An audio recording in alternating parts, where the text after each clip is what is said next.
to worry about my, we can skip my bio. We can just, It's okay. This is okay. a little bit about Nives, Torresi. She's originally from Australia. She's coming to us from Italy. She's lived there. You heard from her pronunciation when she said something high school in Italian. You can say that again. How did you say it? Liceo. Oh my gosh, that is so lovely. So that's unique. That's real Italian. She's a dedicated English educator. She teaches English conversation, drama, Cambridge exam. She prepares students for their Cambridge exam at the Classical Studies High School. She also leads Erasmus and e-twining projects, teaches business English and English for special purposes at a tertiary technical institute, and delivers online lessons through Pegasus One Languages, which is yours, right? You're the founder of Pegasus One Languages. In addition to teaching, she's a skilled translator, interpreter, specializing in business, historical, and medical texts. She's passionate about professional growth, and you saw that she's been here since the beginning. Maybe she had to get coffee or something, lunch at some point, but she's been here for the past 3 days, very passionate about professional growth. She engages in teacher training programs such as Moodle for Teachers, now integrating technology, teaching with technology, and TESOL Electronic Village Online, which used to be something that we did together, continually expanding her expertise in digital learning and international educational projects. She's a keen learner. So thank you so much, Nives, for being here. Going to stop sharing and let you get started. There, it's there. You can see it. Great. Yeah. Perfect. I can see it. If everyone else can see it, great. So welcome to my presentation. It's reading for school or reading at school. Today I want to step into the world of reading, not just as an academic skill, but as a cultural thread, a personal compass, and a bridge to the future. I know that this whole conference is talking about how we can use digital technology. I want to just for a moment step back in time and just go back to no digital technology, but take our students back to the days when there was no digital technology, and use books to enhance their learning, their vocabulary, and their critical thinking skills, and their imagination, which seems to have dropped. As far as I'm concerned, I teach around 360 students every year in the two last years of high school. So they're all the grown-up students, the seniors. I don't get any juniors at this stage, but it's really important that we go back and help them to become more critical thinking adults. So I want you, before we begin on this journey, I want you to, all of you now, those of you that are left in at this conference, to think about what book that you remember from your childhood, or that you read, that is a strong point in your life, and how that book may have shaped you, or the emotion that that book gave you, because I'm going to ask you in a little bit to write those down. So let's continue on to the next slide. Rediscovering the magic of reading. Now, I know that a lot of you are probably saying, well, we already do this at school, but we are not doing it here in Italy because our schools are trained on just using textbooks or readers that are needed for the school year, that are tied in with their literature studies. So everything becomes reading becomes a chore, becomes not a choice of their own, but becomes something that they're forced to read.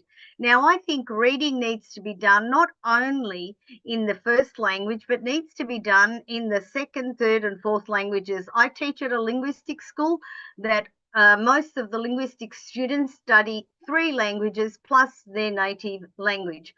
So, and those three languages can be English is obligatory. So they have their own native language and English. And then they have two select languages, which can be French, German, Chinese. We had Arabic for a while. So it just depends on what is required. But we do have a lot of languages, and the students get to choose. And we have a lot of students that study. And I think it's really important that in order to learn a culture, sometimes reading a book from that culture in that natural language will we learn better about the language structures and also understand why we are reading certain things in textbooks or why we are studying certain parts of literature that are based on the culture. So now, I think reading is important, but in my abstract, I also mentioned how important it was to go outside and get our knees scraped and our hands dirty or our feet dirty. I think it's really important for children of all ages, even teenagers, to go out every now and again and get caught in the rain or leave their footprints in the sand, to play around and actually feel nature. I think that they're losing touch with nature because they're spending so much time in the school studying, at home studying, using their phones to find a break.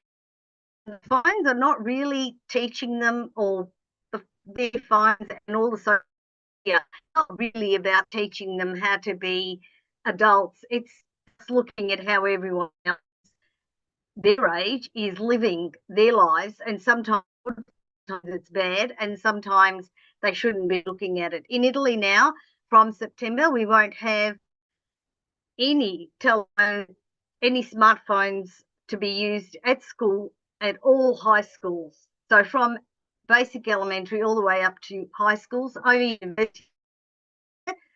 So we're going to have a very new, different outlook on the use of smartphones. So I think it's important use some of that time to teach our students, to bring them back out and feel nature, like going on nature or something like that. Nothing like that is done. And we live in a very picturesque area. Obviously, Italy's picturesque probably everywhere you go, but in my region, and it's so beautiful to go out there and see these wonderful hiking, feel the smell of cut grass or wet grass like today, or wet trees, and the laughter and all those things that we did as children that today is not happening anymore. So let's go and have a look at what I want to talk about this.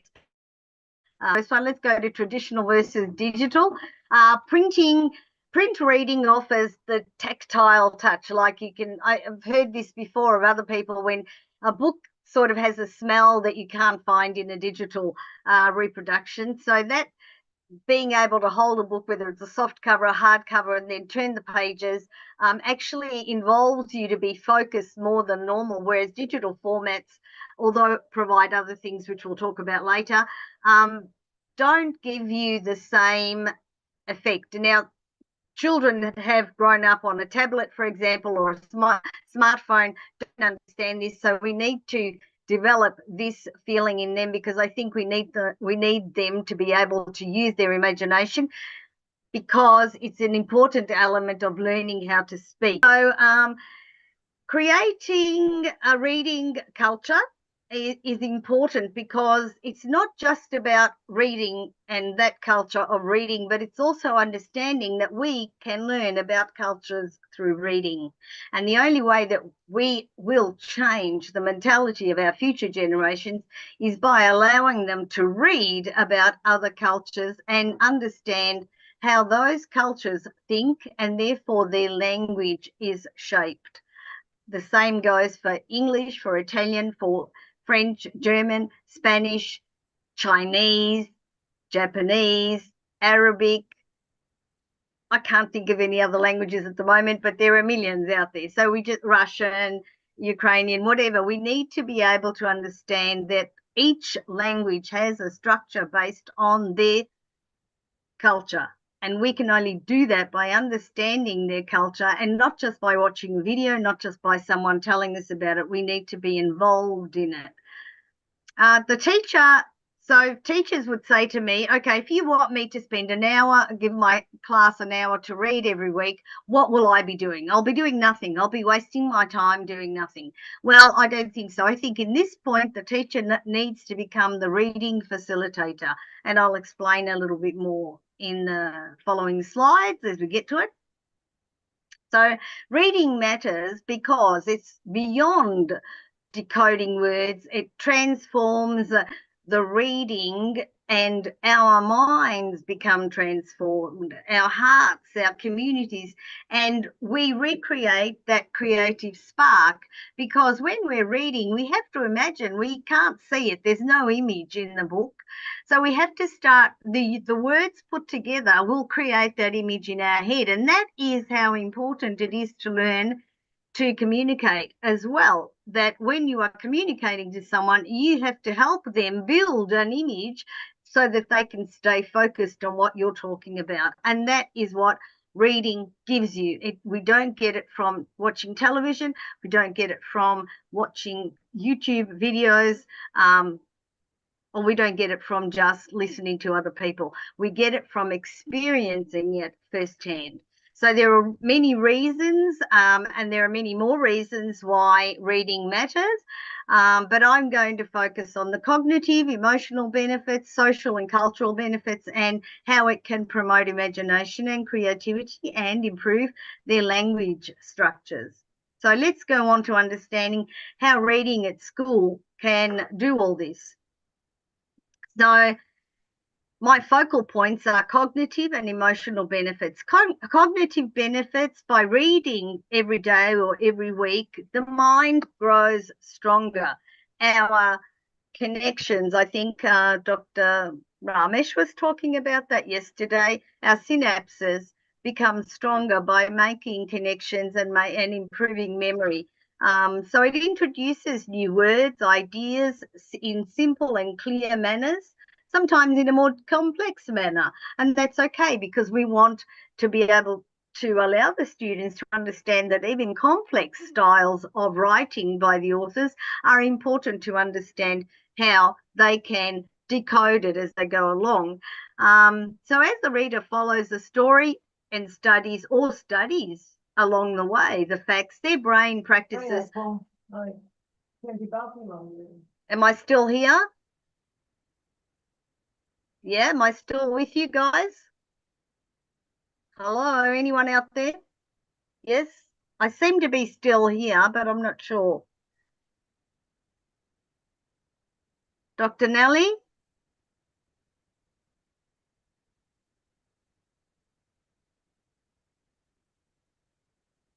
I can't see the chat box, so can someone let me know that you can hear me still? We can hear you just Thank fine. you. Go ahead. Thank you, Lisa. Okay, so basically, the brain learns to focus, which is what we want. Focus boosts memory, makes it easier to learn new subjects. Over time, regular reading sharpens problem-solving skills and improves understanding of complex topics, which is what we need today. Our students are not able to do this. The emotional benefits of stories invite the reader to feel what the characters feel. I always read, and when I read a lot. When I read, I also go and imagine myself as one of the characters. And I think that once the students start to do this with one book following another, they begin to empathize, they begin to build a feeling pattern in themselves, they begin to walk in other people's shoes, they begin to learn about that culture, the understanding, or the moment, or even the story as they go along. They become one with the author. That's how I see it. They also explore their own different emotions, because they can be excited, saddened, feel helpless at times, depending on what they're reading. And the deep emotional understanding also supports mental well-being and resilience, as Dr. I've forgotten who, but someone mentioned it last night. I think it was our last speaker last night. Someone can help me write that in the chat. And this is really, really true. Social and cultural benefits. Books connect the reader through sharing their stories that they've read and the ideas, reading about other cultures and lives broadens the reader's view of the world. I had a special class of special students where I gave them a very simple story of a young couple coming from based in Pakistan, I think it was, from two different worlds, and they married and had to run away, otherwise their families would annihilate them because they weren't allowed to get married. But they had a child, and it was a story that was written by then, it's a true story, by the way. It was written by Rod Norland, I think. Anyway, the thing was that the students really enjoyed it because they were able to see a different culture and how they didn't think that just by two people loving each other would they be a threat to their own cultures, but that's what it was. So it's really interesting that these shared experiences builds understanding and respect for other cultures. More they read, the more they are supporting a more inclusive, and they become, a more inclusive and a more understanding society in the future, which is my hope. But it's not just mine. These are theories that are well and truly established by famous people. So I will give you a list of the reading that I've done for this. Imagination and creativity. This is where I come heads every year. I come to heads with this every year when students are not able to they have no imagination, no creativity. When I give them a blank piece of paper and just say, write what you're feeling, they say, oh, what am I feeling? Give me a phone and I'll look at something and tell you what I'm feeling. They can't just express. And they have no imagination, no creativity left. And we are building a society of non-thinkers. That's the way I see it. Okay, so I think that it doesn't have to be reality. Fiction can also inspire the readers to invent stories, to trigger their creative writing skills or imagination, to be able to give them the confidence they need to want to experiment with writing. So the downsides are that sometimes schools have a rigid reading schedule that can feel forced. Sometimes some schools have that they can't read certain texts at school. When I was doing this topic with Cheryl last year, we discovered a lot of schools in the United States had a list of banned books that are not banned anywhere else in the world, but are banned there. And not only there, that some books that we read, for example, here in Italy at school, are banned in the countries from their writers, their own authors that had written them, because they're not seen as giving a proper cultural understanding of the background of that country, which can lead to frustration and a drop in confidence as well. So because we want children or students, young people, to be able to go into a library of any place, anywhere, and choose a book simply by feeling a connection to that book at the moment. So here is where I want you to participate live.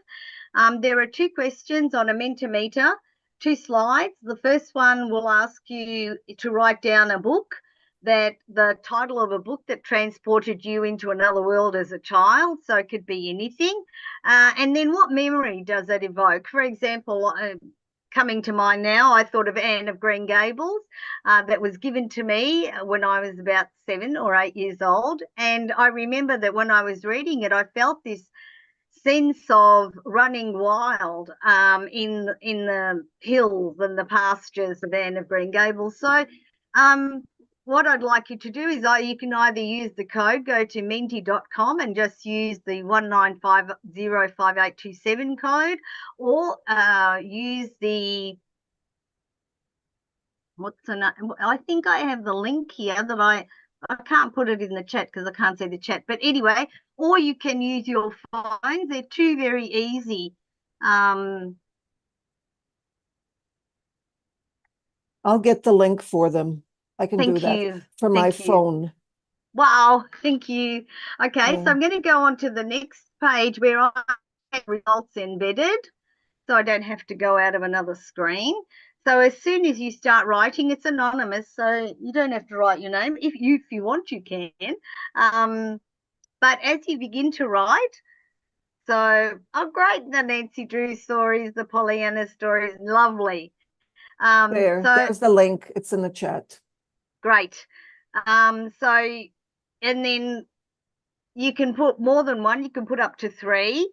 So keep going, and then oh wait, I went too far. I meant to, here we go. Great, Alice in Wonderland. I remember the hare with the hat and the teacup, definitely. Children from Bullabin, haven't heard of that one. Travelling Underground by Jules Verne. Yes, I remember that too, even as a movie. The next slide will show us what memory it evokes. So it should come up as a word cloud. So come on, get your fingers out, and start clicking away on your phones, or let's go back to see if we have any more books. Yes, we have Isaac Asimov. Someone spelt that wrong, but no worries. I loved Isaac Asimov. I think I read all of his books for sure. Anne of Green Gables. Okay.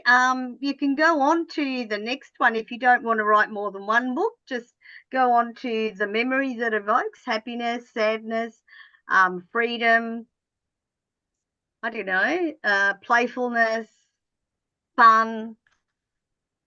I don't see anything coming up in the word. Okay, we have more. Quo Vadis, yeah, wow, that was one of my mum's favourite books in Italian. I never could read Italian, even though I tried, but, living in Italy has helped understand the culture.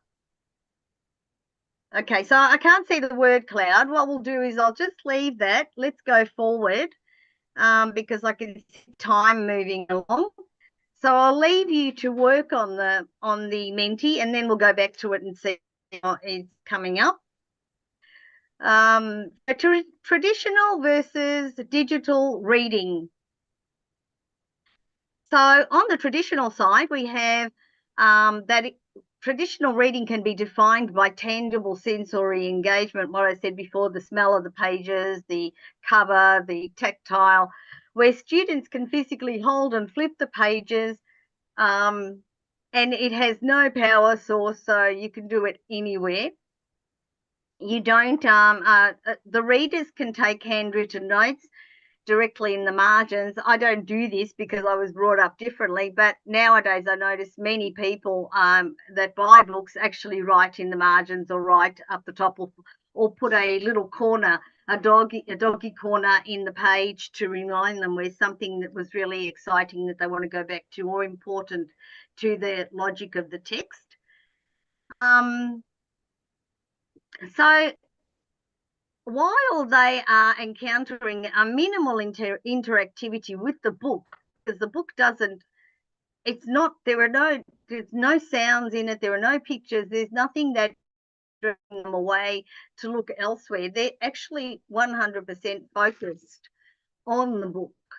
Whereas, and this is also another important thing, it follows a linear flow, guiding the learners from the beginning to the end in a set sequence, which is also really important to understand the logic of what you're reading and the logic of how you're going to, or the students are going to write in the future, for example. For example, a student might underline a key passage in a paperback novel and write reflections in the margins or their notebooks, for example. They can deepen their comprehension and ownership of the story, so they can actually become tied in with the story.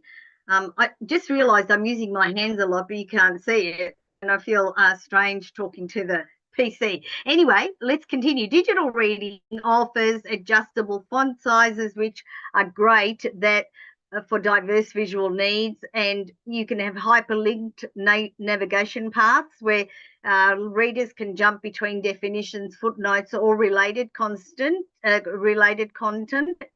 almost instantly. For example, if many of you know about Thing Link, we use it a lot for literature. For example, we will take a photograph of a Victorian period image, and then we'll add like links to videos, links to open up like documents where it explains a little bit more about the Victorian age. And this interaction gives the students that moving around rather than becoming bored with something like the Victorian period. It's not the same as reading, for example, a cartoon or something like that. So we use it a lot in digital multimedia elements. As I said, we got videos, audio clips, documents, PDF files, or links to other areas that can deepen the understanding of that material. The good thing is it's all cloud-based storage, which means that students can access their entire library from any device.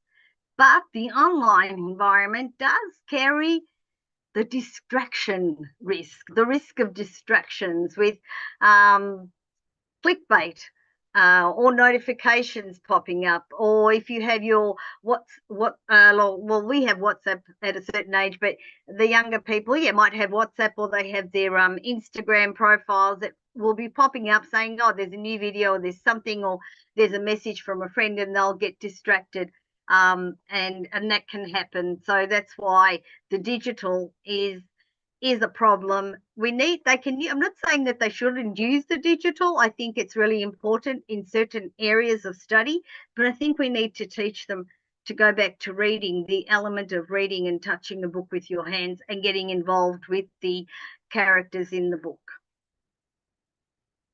Okay, so let's go on to creating a reading culture. What does that mean? It means that we need to make books and stories a natural part of everyday school life. In the classroom, teachers must set aside a regular reading time, arrange for small groups to have book discussions, maybe provide. Some schools in Italy are actually doing this at the moment, but they're experimental schools where they're setting up a corner of the room with like maybe a cushions on the ground or a carpet on the ground, some cushions, and like a little mini library where if someone is stressed out, they can just go there and sit there and read to become to de-stress themselves, for example. And that's working really well. I know one of the principals that's doing that near Bologna, and I've heard some really great the students have changed their learning outcomes completely. So this is a quote from Frederick Douglas. It's just one quote because there are millions of quotes that I've come across in this topic, but this one resonated with me because I felt that when I began to read, I felt free from the constraints around me. I felt that I could live many worlds, that I could travel to distant and far away places when there were no chances of maybe traveling when I was young. So, and televisions weren't easily available. They were either at one household, and we would all go to one household to watch the television that was in black and white. So books provided a way of escape for me. So it made me feel free. So this resonated with me, and I just wanted to add it in my presentation. I did mention this a little bit before, but I want to go over it and just quickly to understand how the teacher can become the reading facilitator. They can become the guide and the gardener. And this is from someone that I'll tell you in a minute, creating ideal conditions for their students' growth and understanding. They can curate the text if they want. They can make sure that the text or the books match each learner's interests and skills if they want, if they don't have access to a library at that school, for example. And it's the teacher's role to maybe grab a certain amount of books and put them for their students to access. They can ensure that the engagement happens from the very first page by showing them mini lessons on how to decode the vocabulary, how to understand the author's style, what types of styles authors write in, whether they write from the past into the present or from the present into the past or whatever, or how complex styles can actually be quite interesting to get to the end and understand where the author is trying to take the reader. The teacher can also help the student create a strategy to tackle challenging passages of the book or books. They can work on a one-on-one. I've written conferences, but one-on-one, the teacher can talk to the student one-on-one and help them understand and see if they are following the passages of the book and the structure of the book. She or he, the teacher can give them personalised feedback, create goal settings for younger students, for example, and give them maybe create a leaderboard or something, or create presentations at the end. For example, ask them to give a presentation of their book, either as a group or individual. They're really good to do so that they can actually put the language into practice. And the teacher can also keep the motivation going and their confidence going by giving this personal feedback. As Sir Ken Robinson said, quote, "The job of a gardener is to create the optimal conditions for growth," unquote. And these 5 practices that I've just mentioned will help to cultivate a lifelong love of reading. So with that said, I'm up to questions